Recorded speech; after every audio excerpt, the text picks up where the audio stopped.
एक बार गौतम बुद्ध अपने आश्रम में अपने सभी शिष्यों को शिक्षा दे रहे थे कि दुनिया की सबसे तेज छुरी हमारी जबान है और दुनिया के सबसे खतरनाक हथियार हमारे शब्द है, जो बिना किसी का खून बहाए लोगों को अंदर ही अंदर मार सकते हैं। हमारे शब्द हमारी ताकत हो सकते हैं, लेकिन यह हमारी सबसे बड़ी कमजोरी भी हो सकते हैं। अगर हमें नहीं पता कि कब, कहां और क्या और कितना बोलना है, यदि हम सही समय पर सही इरादे के साथ सही शब्दों का प्रयोग करते हैं तो यह हमें एक सफल व्यक्ति बनाता है। लेकिन अगर हम सही समय पर सही इरादे से सही शब्दों का इस्तेमाल नहीं करते तो यह हमारे जीवन को नर्क से बदतर बना सकता है। तो दोस्तों, आज की स्टोरी के माध्यम से मैं आपको बताने वाला हूं कि चुप रहकर कैसे हम अपने जीवन को बदल सकते हैं।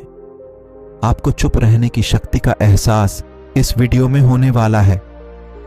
वीडियो शुरू करने से पहले कमेंट बॉक्स में नमो बुद्धाय लिखकर वीडियो को लाइक जरूर करें। तो चलिए शुरू करते हैं इस कहानी को। जापान में एक बहुत ही प्रसिद्ध बौद्ध भिक्षुक रहा करते थे। उनका नाम रिसाई था। रिसाई अकेले रहते थे। दुनिया के शोर शराबे से दूर जंगल में वो रहते थे और वह बड़े ही ध्यानी और प्रभु भक्त व्यक्ति थे, इसलिए वह पूरे जापान में बहुत अधिक प्रसिद्ध थे। एक दिन एक राजकुमार रिसाई के पास आया और बोला, हे प्रिय भिक्षु, मैं हमेशा थका हुआ, निराश और परेशान महसूस करता हूं। मेरा मन बहुत अशांत रहता है। हालांकि मेरे पास सब कुछ है, दौलत, शोहरत, सुख सुविधाएं, जो हर व्यक्ति चाहता है या पाने की इच्छा करता है, लेकिन फिर भी मेरे अंदर इतनी अशांति और चिंता क्यों है? रिसाई ने उसकी बात बहुत ही ध्यानपूर्वक सुनी और कुछ सोचने के बाद कहा, तुम इस प्रश्न का उत्तर जानते हो, बस तुमने कभी इस प्रश्न को हल करने की कोशिश नहीं की है। रिसाई ने आगे कहा, मैं एक रिसर्च करना चाहता हूं, क्या तुम मेरा साथ उसमें दोगे? इस रिसर्च के बाद तुम्हारे जीवन में किसी भी तरह की अशांति और चिंता नहीं रहेगी। ये बातें सुनकर राजकुमार बहुत हैरान था। उसने रिसाई से कहा, बताइए मुझे क्या करना होगा? अपने मन की शांति के लिए मैं कुछ भी करने को तैयार हूं। राजकुमार की इन्हीं बातों को सुनकर भिक्षु ने कहा, तो फिर आप अगले 15 दिन के लिए मेरे आश्रम में रहोगे और एक सामान्य व्यक्ति की तरह अपना जीवन व्यतीत करोगे, और इन 15 दिनों में तुम अकेले और चुपचाप रहोगे, जितना हो सके कम बोलोगे। राजकुमार उस भिक्षु की बातें सुनकर सहमत हो गया। पहले दिन राजकुमार को लगा कि उसका मन सामान्य से अधिक अशांत और विचलित है। उसके मन में तरह तरह के विचार आ रहे हैं और वह आम लोगों की तरह जीवन जीने में असहज महसूस कर रहा है। उसे अंदर से बोलने की इच्छा हो रही थी, लेकिन वह चुपचाप रहा। उसके मुंह से एक भी शब्द नहीं निकला, बस वह चुपचाप बैठा रहता।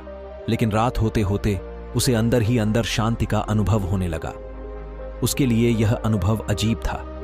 वह खुद से पूछ रहा था कि वह अंदर ही अंदर इतना खुश क्यों है और उसकी आंतरिक बेचैनी और चिंता कम क्यों होने लगी है। अगले दिन राजकुमार अकेला चुपचाप बैठा रहा और वह प्रकृति को निहार रहा। वह पौधों को, फूलों को, आकाश में उड़ रहे पक्षियों को। वह अपने जीवन में पहली बार यह अद्भुत दृश्य महसूस कर रहा था कि उसके पास कितनी सुंदरता है। वह दिन भर प्रकृति की सुंदरता को निहारता रहता और उसकी ताजगी को महसूस करता रहता। इसी तरह से 10 दिन बीत गए और उसके मन की सारी बेचैनी, सारी हलचल, सारी उथल पुथल और सारा तनाव गायब हो गया। 11वें दिन की सुबह राजकुमार फिर से एकांत में बैठ गया और कुछ ही मिनटों में उसकी आंखें अपने आप बंद हो गईं और वह गहरे ध्यान में चला गया। वह पूरे दिन वहीं पर आंखें बंद करके बैठा रहा और गहरे ध्यान में डूबा रहा। न कोई शब्द, न कोई चिंता। राजकुमार भीतर से असीम शांति और आनंद से भर गया। राजकुमार अपने बाकी के 4 दिन इसी तरह गहरे ध्यान में व्यतीत करने के बाद 15 दिन बाद रिसाई के सामने प्रस्तुत हुआ और रिसाई को प्रणाम करके बोला, प्रिय भिक्षु, मुझे उत्तर मिल गया कि मेरे मन में इतनी उथल पुथल और चिंता क्यों थी। मैं जान गया कि मेरा मन इतना अशांत और विचलित क्यों था। रिसाई मुस्कुराते हुए पूछा, बताओ क्या उत्तर मिला तुम्हें? राजकुमार ने कहा, मैं आवश्यकता से अधिक बातें करता था। मैं किसी पर भी अपने शब्द और ऊर्जा व्यर्थ करता था। मैं दिन भर अपने लोगों से फालतू की बातें करता रहता और फिर उन्हीं के बारे में अकेले में सोचता रहता, और ज्यादातर समय नकारात्मक ही सोचता रहता। इस तरह मैं बस अपना समय बर्बाद कर रहा था। ज्यादा बोलने और नकारात्मक सोचने की वजह से मेरा मन अशांत और बेचैन हो गया था, और इसी वजह से मैं किसी भी काम को ठीक से नहीं कर पा रहा था, जिसकी वजह से मैं हर काम में असफल होने लगा।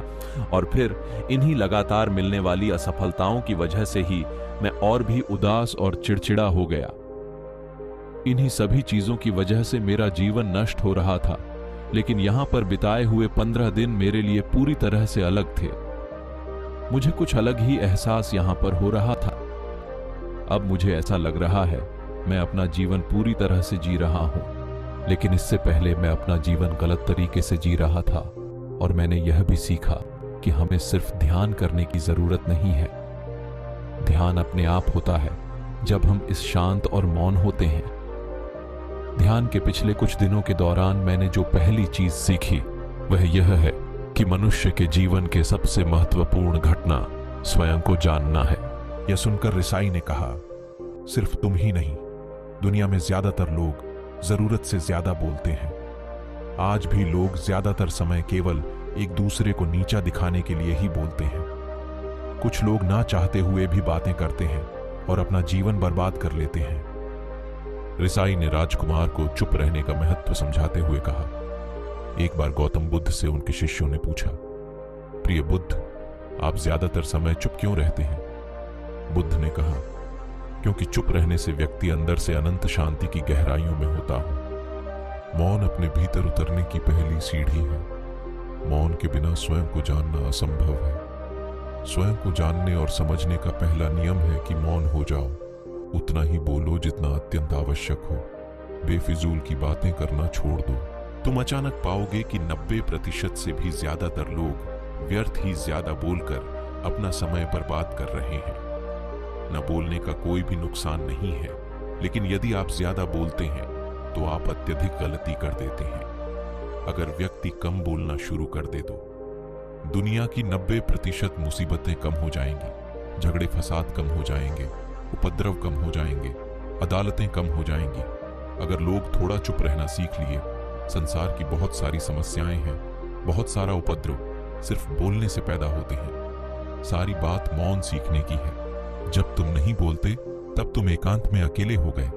भरे बाजार में भीड़ में खड़े हो नहीं बोलते, हिमालय के शिखर में पहुंच गए। जिसने मौन की कला जान ली वो भीड़ में भी अकेले होने की कला जान लेता है। वो अपने भीतर ही डुबकी लगाने लगता है। एकांत में तो आदमी स्वर्ग में है, दूसरे की उपस्थिति ही बेचैनी पैदा करती है। पहले तुम्हें चुप रहने की शक्ति को धारण करना होगा। इससे तुम अधिकतर ऊर्जा को बचा लोगे और फिर इस स्थिति में पहुंच जाओगे कि तुम कम बोलने लगोगे। अगर तुम किसी के यहां पर जा रहे हो और परेशान हो जाओ तो ऐसे में उचित है कि आंखें बंद कर लो और अपने में खो जाओ। वहां से आपको ताजगी महसूस होगी, क्योंकि तुम्हारे अंदर ही जीवन का वो स्रोत छिपा हुआ है, वह किसी दूसरे में नहीं है। इसके बाद राजकुमार उस रिसाई से पूछते हैं, आखिर कौन हमें अपने अंदर तक लेकर जाएगा?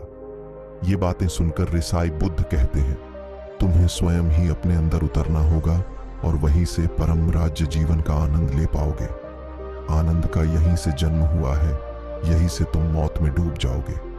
यही तुम्हारा सूरज उदय होगा और यहीं से अस्त होगा। इसी प्रकार तुम बार बार डुबकी लगाओ। जब भी तुम डुबकी लगाकर लौटोगे वहां से तुम पाओगे फिर ताजगी भरी जीवन की नई संपदा मिलेगी। इस नई शक्ति के जन्म होने से तुम्हारी थकान गई, उदासी गई, चिंता गई। जैसे कोई स्नान करके लौटता है तो शरीर शीतल हो जाता है, शांत हो जाता है। ऐसे ही जब कोई भीतर से साफ होकर वापस आता है, मौन में स्नान करके लौटता है, तो समस्त अस्तित्व, समस्त व्यक्तित्व शांत और मौन हो जाता है, आनंदित हो जाता है। जब तुम आंतरिक मौन की उस पराकाष्ठा पर पहुंच जाओगे, तब तुम पाओगे कि बोलने से भी तुम्हारा मौन खंडित नहीं होता, वो बना ही रहता है। उसकी एक अंतर्धारा लगातार तुम्हारे भीतर बहती रहती है। तुम बोलते तो हो, तुम शब्द का उपयोग भी करते हो, लेकिन वो तुम्हारे मौन को खंडित नहीं कर पाती। एक बार गहरे मौन में स्थिर हो जाओ, फिर तुम्हारी वाणी में भी मिठास आ जाएगी। तुम्हारा बोलना संगीत पूर्ण होगा, तुम्हारा बोलना सत्य होगा। तुम बोलोगे तो दूसरों पर भी शीतलता छा जाएगी। जैसे ही तुम अंदर से चुप होते हो, तुम इतने शक्तिशाली होने लगते हो कि समाज की निर्भरता तुम छोड़ने लगते हो, और तुम्हारे जीवन में एक मस्ती आती है जो केवल दीवानों के जीवन में होती है। तुम्हारे चेहरे पर एक नई रौनक आ जाती है, तुम्हारी आंखें किसी अमृत के समान हो जाती हैं और तुम अनंत शांति के समुद्र में डूबने लगते हो। इतना कहकर भिक्षु रिझाई ने अपनी बात खत्म की और वो मौन में चले गए। राजकुमार उनका धन्यवाद कर कर अपने महल में चला गया। दोस्तों, आपने भी अनुभव किया होगा कि बहुत ज्यादा बात करने से दिमाग अशांत हो जाता है, जिससे हम अपने दिमाग पर नियंत्रण खो देते हैं और साथ ही अपना ध्यान भी खो देते हैं। जो लोग बहुत ज्यादा बोलते हैं, उनके पास किसी एक काम पर ध्यान केंद्रित करने की काबिलियत नहीं होती। वो अपने किसी भी लक्ष्य पर पूरी तरह से केंद्रित नहीं कर पाते। अगर हमारा दिमाग एक जगह केंद्रित नहीं है तो हम जीवन की सच्चाई नहीं समझ पाते और ना ही मनचाही सफलता कभी हासिल कर पाएंगे। इसके अलावा भी आपने देखा होगा कि जो लोग अधिक बोलते हैं वो अक्सर लोगों के बीच हंसी का पात्र बन जाते हैं, और जो लोग कम बोलते हैं और अपनी बात पर कायम रहते हैं, उन्हें लोगों से सम्मान मिलता है। लोग उनकी बातों को सुनते हैं और उन पर भरोसा भी करते हैं। जो लोग जरूरत से अधिक बोलते हैं और अपने विचारों के बारे में पक्के नहीं होते, उनका दिमाग स्थिर और विचलित रहता है, शोर से भरा रहता है, और एक अशांत दिमाग वाला व्यक्ति जीवन में किसी भी चीज में सफल नहीं हो पाता, क्योंकि वह किसी भी काम में फोकस नहीं कर पाता। यदि किसी व्यक्ति को यह पता है कि उसे कब, कहां और क्या बोलना है, तो वह व्यक्ति सच में बहुत बुद्धिमान है। और ऐसा व्यक्ति जहां भी जाता है, उसका व्यक्तित्व आकर्षण का केंद्र बन जाता है और वह जो कुछ भी करता है उसमें सफल अवश्य होता है। अगर हम किसी महान और सफल व्यक्ति के व्यक्तित्व को गहराई से देखें तो पाएंगे कि वो कम बोलते हैं और कम से कम शब्दों में अपनी बात खत्म कर देते हैं। वो बोलने से पहले वो चीजों और जिसके बारे में उसे बोलना है उनके बारे में गहराई से सोचते हैं। लेकिन जो लोग बहुत ज्यादा बोलते हैं, बहुत बार वो झूठ भी बोलते हैं और अपनी बातों से दूसरों के मन और विचारों पर कचरा डालते रहते हैं। वह ज्यादातर समय दूसरों की बुराई करते रहते हैं, इसलिए उनके अपने भी उनसे नफरत करने लगते हैं और उनसे बचने की कोशिश करते हैं। हमारे भारतीय उपनिषदों में कहा गया है कि हमारे शब्द वास्तविक ब्रह्म शक्ति हैं। मौन से धैर्य आता है, धैर्य से ध्यान, और ध्यान से हम अपने जीवन के बारे में जागरूक हो जाते हैं। इसलिए अगर हम ज्यादा बात करते हैं तो हम मौन को खो देते हैं, जो मन की शांति का पहला स्तंभ है। दोस्तों, आज से हम भी चुप रहने का अभ्यास अवश्य करेंगे। आज से हम भी वही बोलेंगे जो जरूरी है, और हम कोशिश करेंगे कि कम से कम शब्दों में अपनी बात खत्म करें, और हो सके तो कोशिश करेंगे कि रोज कम से कम 30 मिनट एकांत में चुपचाप बैठेंगे। और मुझे पूरा विश्वास है कि इससे हम सबके अंदर एक सकारात्मक बदलाव जरूर आएगा। इसी के साथ इस वीडियो को खत्म करते हैं। दोस्तों, उम्मीद करता हूं आपको इस कहानी से एक अच्छी सीख मिली होगी। ये कहानी आपको कैसी लगी हमें कमेंट बॉक्स में कमेंट करके ज़रूर बताएं, और साथ ही इस कहानी को अपने दोस्तों के साथ ज़रूर शेयर करें ताकि उन्हें भी इस कहानी से कुछ सीखने को मिल सके। तो दोस्तों, मेरे YouTube channel VN motivation journey को ज़रूर सब्सक्राइब करें। तो दोस्तों, फिर मिलेंगे अगले किसी वीडियो में। तब तक के लिए आप अपना ख्याल रखना और हमेशा मुस्कुराते रहना। धन्यवाद।